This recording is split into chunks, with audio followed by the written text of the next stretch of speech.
I'm showing you the quickest and easiest way to make a delicious almond flour crepe batter that is mixed in a blender.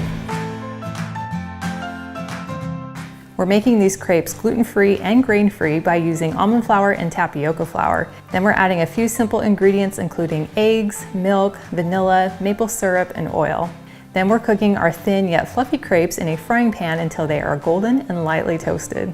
Hello, my name is Nicole Bonilla and I am so glad you're here. If you love easy, healthier recipes with all natural ingredients like I do, then you are in the right place. To make our almond flour crepe batter, I'm going to use my NutriBullet, but you could use any food processor or upright blender or even mix them in a bowl with a whisk. Since my blender cup will be turned upside down when it's on the blender base, I want to have all of my wet ingredients on the bottom so that they end up on the top. So I'm going to start by adding 1 cup of milk, and you can use any variety that you like. I'm using almond milk. Then I'll add 2 eggs, 1 tablespoon of maple syrup, 1 tablespoon of oil, and light olive oil is my favorite, 1 teaspoon of vanilla extract, 1/4 teaspoon salt, and then we'll add in 3/4 of a cup of our almond flour, and make sure you're not using almond meal, and 1/4 cup of tapioca flour. Then we'll just screw on the base, and then I'm going to push this down and let it go just until our ingredients are well blended.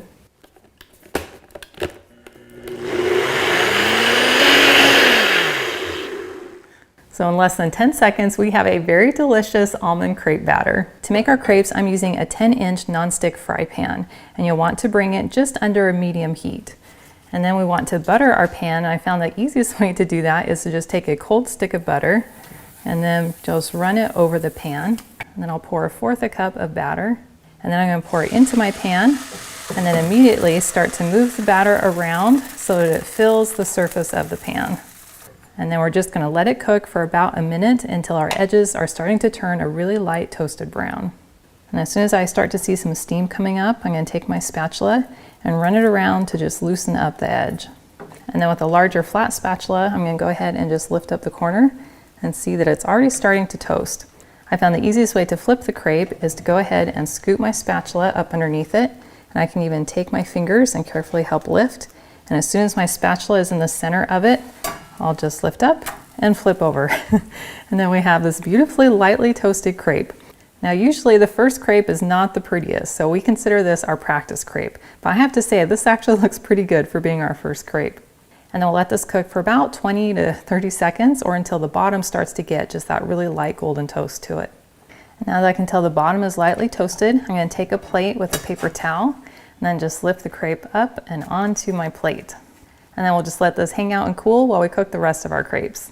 And now we have a beautiful stack of almond flour crepes. I love how thin they are and just golden and toasted on both sides. And then you can decide if you want to fill it and roll it up, or you can take it and just fold it into 4ths. Or if you're like the kids in my house, they like to just roll it up and take a bite. That is so good. That just has the perfect fluffy texture. It has a delicious, slightly nutty flavor coming in from the almond flour, and I love the subtle sweetness it gets from the maple syrup, and it has the perfect light texture that is ready to complement your favorite filling.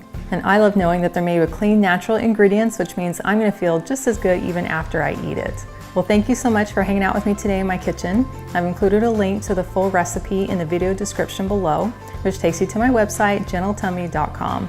And I also invite you to like and subscribe to my channel. And if you know someone else who you think would love this recipe, please share this video with them. And I cannot wait to have you hang out with me again in my kitchen.